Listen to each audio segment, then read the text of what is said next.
you tell God to take care of whatever is going on, and you tell God, I will trust you, I will keep going on, I will keep moving on, and you treat every other thing that you are encountering along the way as a distraction, and you don't allow the distraction to stop you from doing what you are doing and what you had started to do in the first place.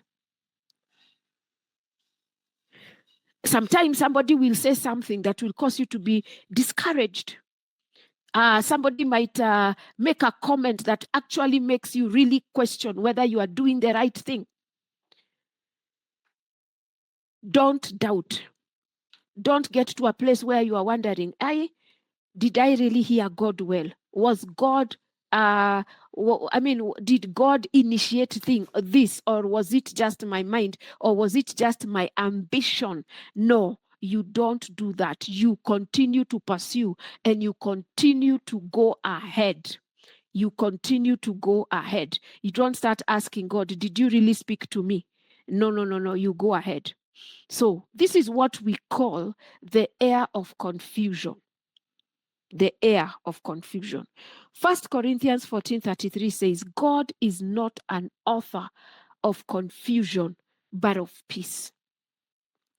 So everywhere where you see a lot of confusion, or you encounter any, in the course of you pursuing what you want to pursue, in the course of pursuing the purposes of God for your life, in the course of pursuing the things that you have set yourself to do, every time you encounter some form of confusion, just know that that confusion is not from God. It is from the enemy, because he is not the author of confusion. We want to look at how did Nehemiah respond, and I love his response.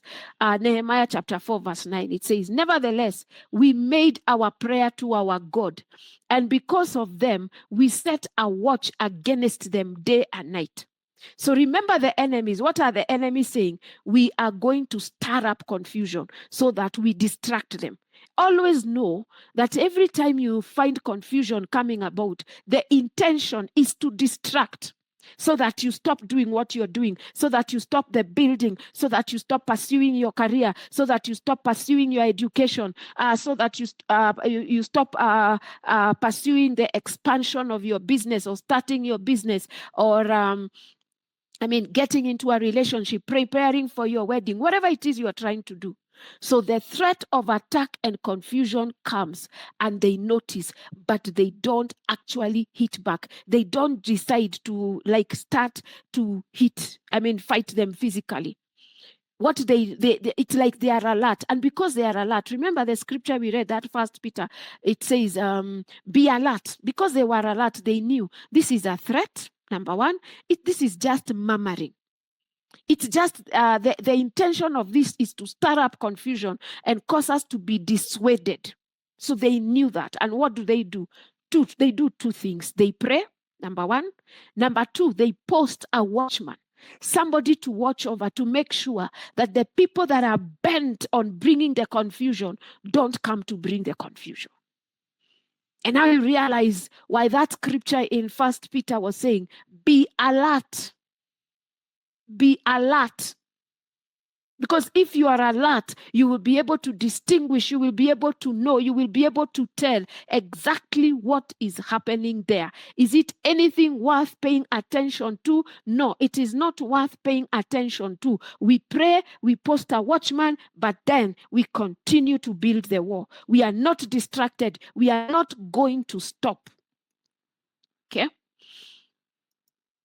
So I want you to imagine, so they set a watchman, and I want you to help you to see what it means that they set a watchman. So there's a way you can have a raised place. In the word of God, they call it a rampant. Somebody looking out. So you have a watchman, and that's how watchmen behave. I want you to imagine even our normal watchmen. The work of watchmen is not to fight the enemy. In most cases, the work of watchmen is to watch the environment, to see what is happening, and then raise the alarm. The other thing that watchmen do is that they scare away the enemy. They send them away so that they don't do whatever it is that they had come to do. So it is someone who is looking out. They are coming, and then they get their defenses ready. So they sound the alarm, and so that the rest of the people, the builders, can be ready. They can know what they ought to do. So that is on one part. But the other meaning of the watchman in this particular place is like the way you have a prison guard. What is the work of a prison guard? A prison guard, what a prison guard does, he tells the people that are under his watch, he keeps watch over the people who are under his watch, and he tells them, stay there.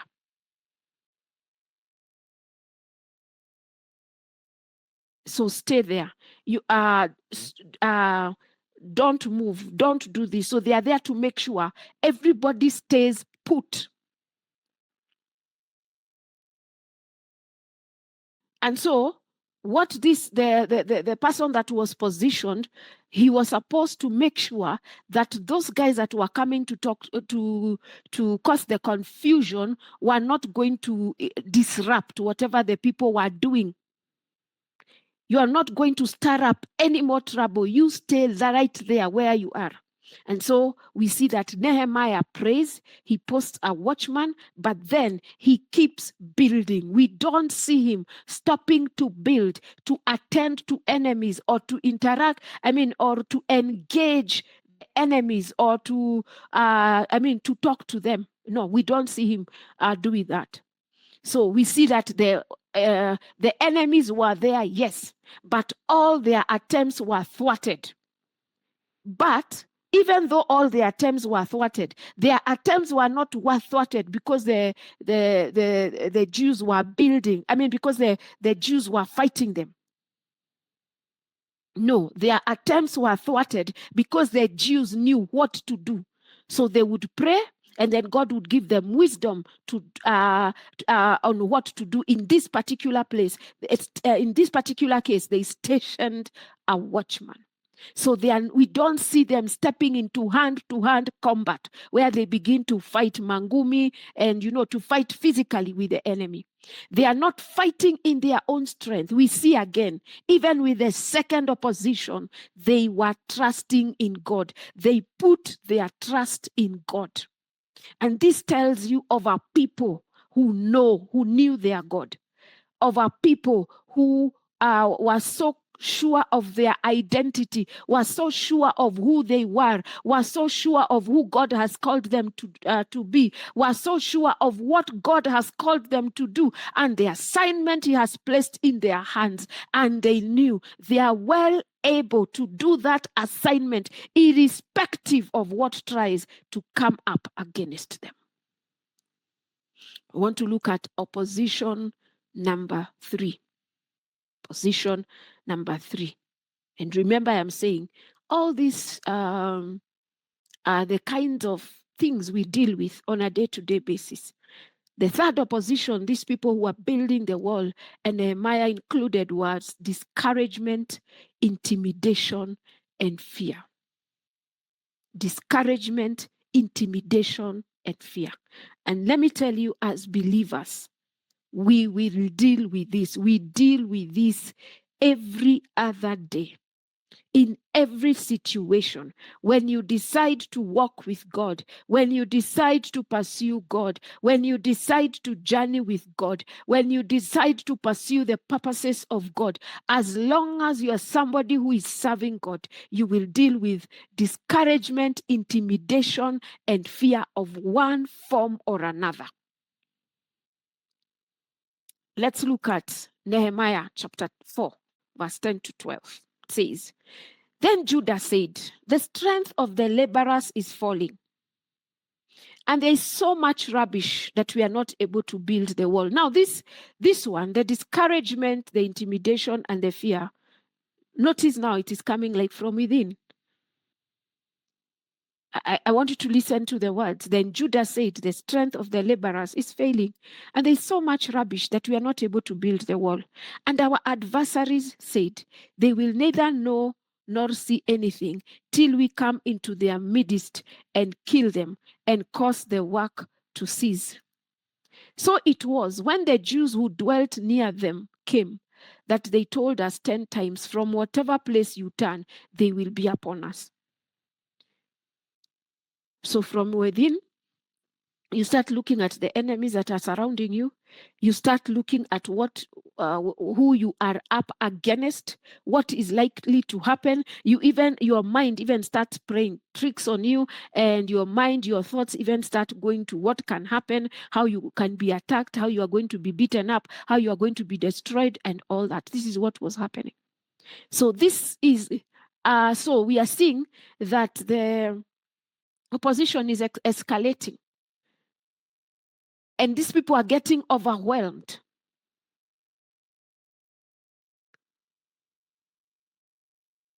So the first thing they see is rubble. And of course, they begin to wonder, are we really going to be able to build? Are we really going to be able to finish? Are we really going to finish this assignment? So, of course, it's like they are getting weary. Then, of course, they are also listening to the far rambling of the enemy, because, of course, the enemy has not stopped taunting them, has not stopped mocking them. We are going to sneak in, we are going to kill them. Of course, they are hearing the enemy saying that, how the enemy is going to come in, is going to beat them up, is going to kill them. We are going to die, right? And of course, when all that is happening, it is very easy for you to get into a state of panic. And so what it did is that it stirred up panic among the builders. And of course, they started to feel vulnerable. And the more they felt vulnerable, the more they felt weary. You could be excited about what you're doing and what you're pursuing because you feel like God is doing something. There's something that God wants to do. But then, as you begin and life begins to pile up, as circumstances begin to change, and so they begin, as it were, like they are working against you, and it looks like things are not falling in line the way you thought they should, you end up getting overwhelmed. Maybe the prayers are not being answered at the rate at which you expected them to be answered. Maybe the way you had planned things are going to work out. They are not working out the way you had thought. It is very easy to get to a place where you're literally feeling overwhelmed and you're feeling like throwing in the towel.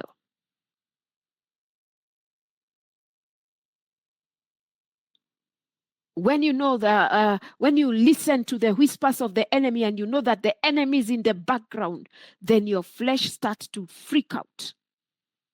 And you actually now begin to ask yourself, what are we going to do? Are we actually going to make it? Are we going to pull through? You even start regretting, why did I even start in the first place? Maybe I should just have left things the way they are. But I want us to look at how Nehemiah responded. In Nehemiah chapter 4, verse 13 to 20. Therefore, I positioned men behind the lower parts of the wall at the openings. I want you to mark that, at the openings. And I set the people according to their families, with their swords, their spears, their bows. Now look at that response. That tells you Nehemiah is nowhere near giving up. He's nowhere near throwing in the towel. Many times when we are discouraged and we feel like we are overwhelmed, like whatever we try, there's opposition from every side, there's discouragement, we are feeling intimidated. The natural response is to stop, The natural response is to give up. The natural response is to throw in the towel. The natural response is to question, was God really in this thing? The natural response is to postpone and decide we will do it at another time. Maybe it was not the right time. But you're seeing what Nehemiah is doing. Therefore, I positioned men behind the lower parts of the wall at the openings, and I set the people according to their families with their swords, their spears, their bows. And I looked and arose and said to the nobles, to the leaders, and to the rest of the people, do not be afraid of them. Remember the Lord, great and awesome, and fight for your brethren, your sons, your daughters, your wives, and your houses.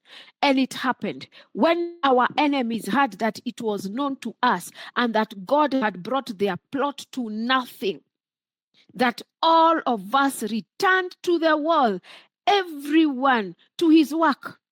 So it was that from that time on, that half of my servants worked at the construction while the other half held the spears, the shields, the bows, and wore armor. That means they put on the armor to protect themselves, maybe their head and their chest.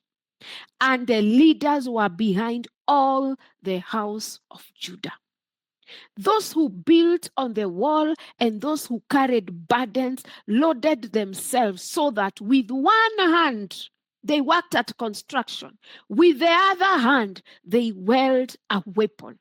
And every one of the builders had his sword guarded at his side as he built. And the one who sounded the trumpet was beside me. Then I said to the nobles, the rulers, and the rest of the people, the work is great and extensive, and we are separated far from one another on the wall. Wherever you hear the sound of the trumpet, rally to us there. Our God will fight for us. And look at that man. He's facing opposition from all sides, but giving up is not an option. Stopping the building is not an option. Going home is not an option. He is so focused. He is so committed to what God spoke to him, to what he came to do. And nothing was going to stop him. He would rather divide his people into two. Some continue building, the others watch over the people, but the building continues. Notice, he didn't say, join us there and we will fight. Notice he's not even telling anybody to go and fight the enemy. He is alert. He's saying we continue building. But even as we are building while at the same time we have our weapons. So that if they come in, then we know what to do. We are armed, we are prepared. Notice he didn't say, join us there and we will fight. He said, join us there and our God will fight for us.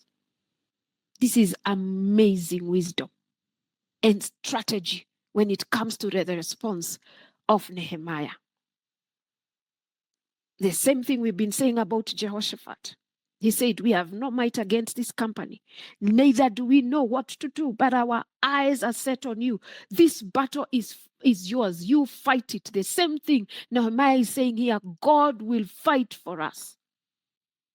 So we are seeing, what does he do? And now you realize why it was important. You remember those 4 months of prayer? They helped. Because all these strategies and all this wisdom he's coming up with, it is because of those 4 months of prayer.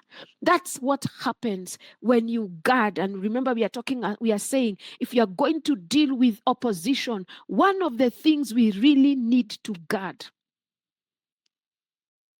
is our relationship with God and his presence in our lives. Because that is what will help us. The presence of God in our lives and our relationship with Him, that is where we will draw the wisdom to know what to do at every point, to know how to handle every opposition and every battle that we face. And that's why you're seeing with every response, everything that Nehemiah encountered, he responded in the right way. He just knew exactly what to do. So what do we see him doing? First, he positions people. Where does he position these people? In the he starts with where the gaps were wide, because those were the places where they were exposed. In the exposed places, in the places of a vulnerability, in the places where the enemy is likely to come through. That is where he positions the people. He knows exactly what to do. You can tell this man is full of wisdom. And the same will happen to us. When our relationship with God is right, when our relationship with God is tight, when His presence is with us in whatever we are doing, that is the same thing that will happen to us. God will show you exactly what to do. God will give you the wisdom to know how to respond to the enemy.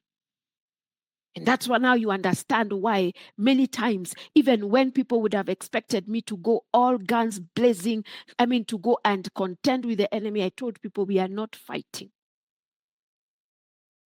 Let God be the one to fight for us.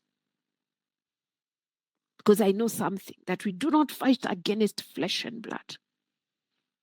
I know something else, that God is well able to fight for us. And God does a better job than we trying to fight for ourselves. So each one of us has exposed places.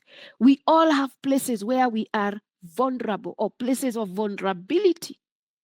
And that's where the enemy is always going to try and come in. The enemy will always try to come in. He will always try to come in at your weakest place, the place where you are exposed, the place where you are vulnerable. And many times it is when you have a sense of insecurity, when there is any element or of fear. That's where now the enemy comes in, especially if the enemy senses you have any fear in you. Oh, he will really come to try and run you down, to try and stop you from doing whatever it is you're doing.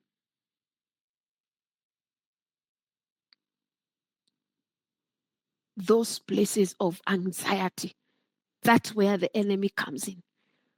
When he wants to stop you from doing whatever it is God has called you to do, whatever it is you're pursuing, any element of fear, any element of feeling insecure, any element of anxiety, the enemy will capitalize on that. So Nehemiah positions the guys in the places where there were gaps. He positions them in the place, and because that is the place that would cause anxiety, where there were gaps. And he doesn't only do that, he arms them. He also makes sure that they are armed, so that should the enemy try to come in through that place, he will be able to, they will be able to deal with whatever enemy tries to come in those places where there were wide gaps. So again, we don't see him wrestling against flesh and blood. We don't need to go get a sword or any other kind of weapon. We are talking about spiritual weapons. And what's our first spiritual weapon? And I want you to listen to me very well. The first spiritual weapon you have against the enemy is your identity. And that's why I keep telling you,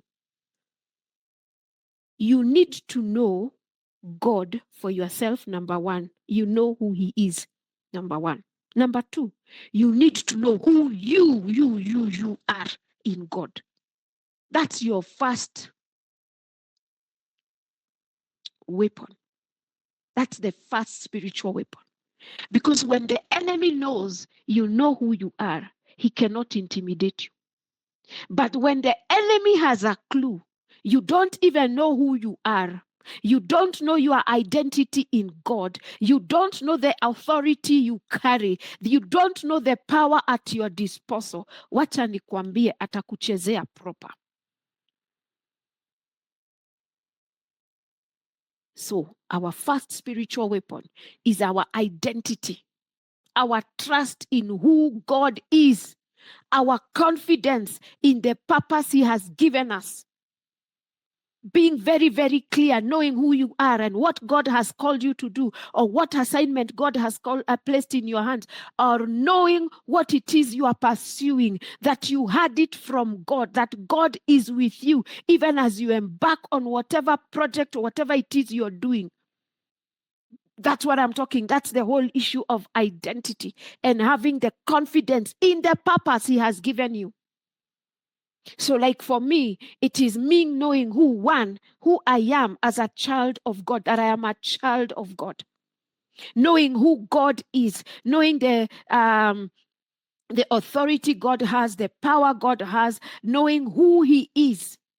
Secondly, knowing who he has called me to be, that it is he who called me into the ministry, into the vineyard. I'm not pursuing my purpose. I am pursuing his purpose, and he's the one who has put me there. And because I know he's the one who has put me there, then I cannot allow anything or anybody to intimidate me. That even when I stand to do what God has called me to do, I am doing from a place of authority, because I know I am sent. I know I am authorized. I know I am in my rightful position.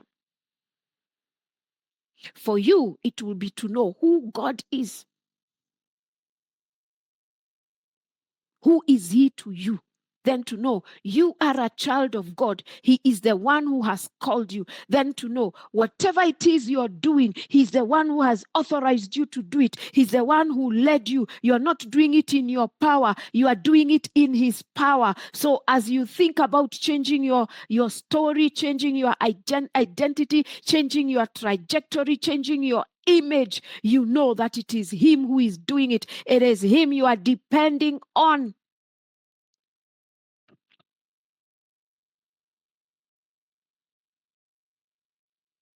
The next thing we see Nehemiah doing is that he encouraged them. He said, don't be afraid. God is awesome. Remember who he is.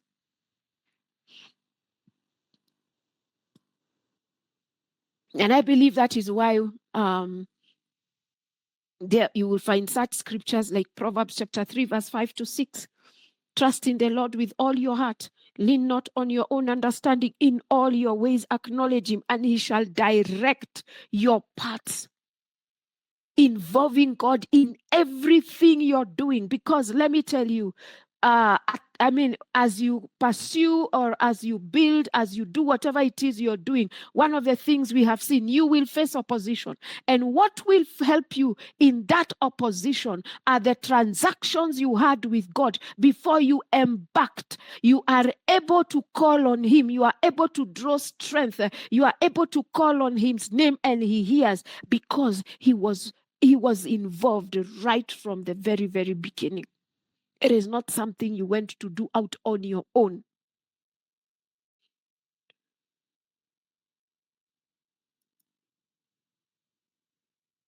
So all these attacks that they were facing, and all the attacks that we face, what is the aim? The aim is to try to undermine the identity, the trust, the purpose, and our trust in God. To cause us to waver, to cause us to trust God, to cause us to question God, to cause us to get to a place where we are not even sure about God. But let's not forget this. Our God is awesome. And what Nehemiah was telling the Jews, he was saying, fight for your families. Remember, we are fighting to be reconciled back to God.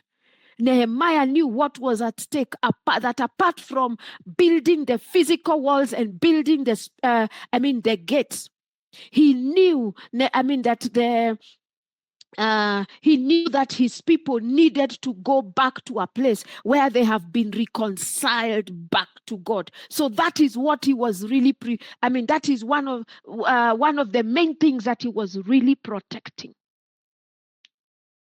And so he was telling them, remember, we are fighting so that we can be reconciled back to God.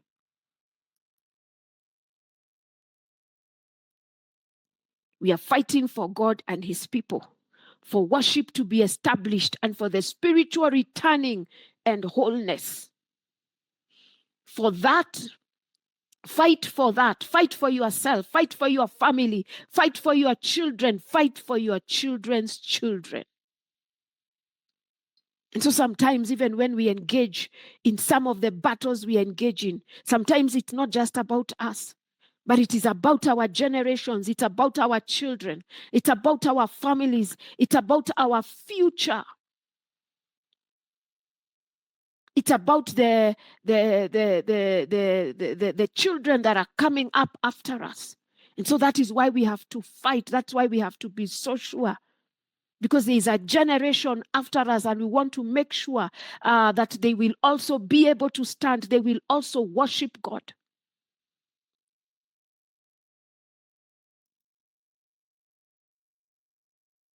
The other thing we are seeing Nehemiah is fighting for here is, as he's doing all this and as he's positioning them the way he positioned them in families and ensuring that every person is in their rightful place, one of the other things he was doing is that he was unifying them. He's unifying them so that they can be able to stand, and not just stand, but be able to stand as one, not divided. He is unifying them in the work, but he's also unifying them in purpose, in heart, in spirit, so that they are operating together as a team, as a family, as a nation. So he remember he said, we are spread out.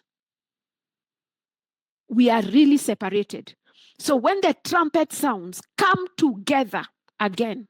Don't come together to go chop somebody else's head. He was not telling them, come together so that we go and fight physically, so that we go and use our bows and arrows and spears against the enemy. No, it is come together and watch God fight for us.